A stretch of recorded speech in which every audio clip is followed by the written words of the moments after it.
Michael Joseph Jackson was born on August 29, 1958. He grew up in the small town of Gary, Indiana. In that small town, he lived in a two-bedroom house with his mother Catherine, his father Joseph, 3 sisters, and 5 brothers, where he was raised as a Jehovah's Witness. The house may have been small, but the musical ambitions were large. His father Joseph was a former boxer, guitarist and a former member of a Michigan vocal group called the Falcons. Like almost every man in Gary, he also slaved away in the steel mills to support his family. Catherine worked at a Sears department store, but she mostly stayed at home with her children while Joe went to work. The 5 main boys, Jackie, Tito, Jermaine, Marlon, and Michael, slept in one room and in a triple bunk bed. Rebe, Janet, and LaToya slept in a sofa bed in the red couch, while Randy slept in the sofa bed of the blue couch, and Catherine and Joe slept in a master bedroom.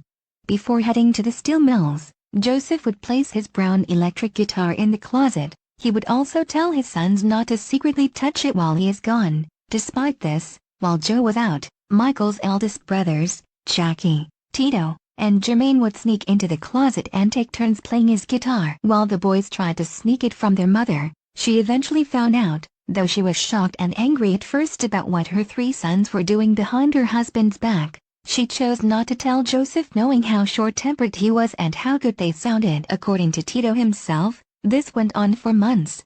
That was until the guitar string broke. The boys worried about their father's reaction and his guitar in the closet, and hoped he would think that the string being too tight was the cause. Unfortunately, he thought otherwise. At nighttime, he entered the boys' bedroom in anger and demanded to know who was behind it.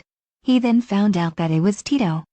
He led him to another room and punished him with a belt whipping.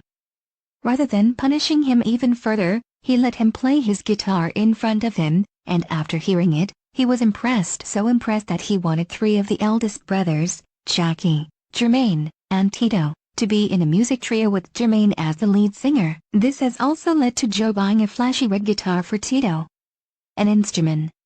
This instrument would illustrate his amazing guitar playing as a member of the Jackson 5. At the age of 4, Michael's passion for music became prevalent. So prevalent in fact that Catherine noticed it after overhearing it in his room and begged Joe to listen to it. After listening to Michael sing a song of the Temptations, it wasn't long before he let him be the lead singer. Joe was, of course, resistant at first since he was still stuck on the idea of Jermaine being the lead singer, but then, his passion for singing stemmed from popular singers of the time, such as James Brown, Smokey Robinson, Sammy Davis Jr., and Stevie Wonder.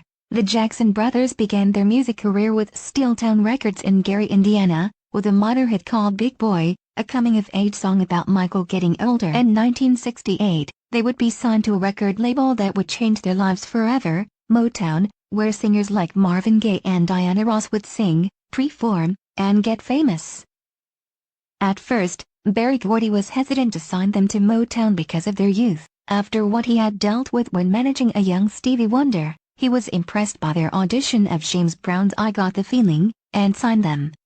In 1969, they released their first hit, I Want You Back. They were huge in the early 1970s with hits like ABC, The Love You Save, I'll Be There, and Never Can Say Goodbye. Rather than attending public schools due to their constant touring, they were taught lessons by a lady named Ms. Fine. And though the songs were selling like hotcakes, behind those smiles was the suffering of Joe's abuse. Each time they would rehearse, Joe would be sitting in a chair while glaring at them with a belt in his hand. He was like a snake, ready to strike. When a single error was made, he would whip them. In his adulthood, he distanced himself from the Jackson 5 and started a solo career. In 1978, he starred in The Wiz alongside his fellow Motown star Diana Ross.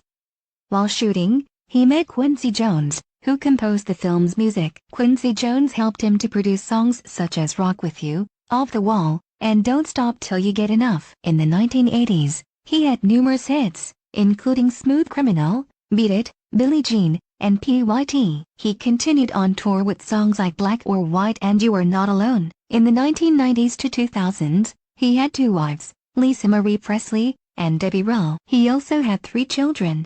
Growing up, he had insecurities about his appearance and underwent nose jobs as well as treatment for a skin condition that made his skin appear paler. Sadly, in the late 2000s, His doctor would prescribe him propofol, which he would get addicted to, leading to his death from overdose in 2009 and cardiac arrest. Despite his death, he is remembered to many as the king of pop.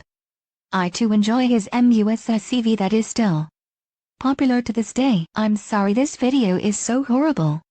There are a lot of other things that I should have discussed, but or get to. This is my first documentary. If you want me to make more documentary videos, make sure to like, subscribe, and comment down below. Goodbye.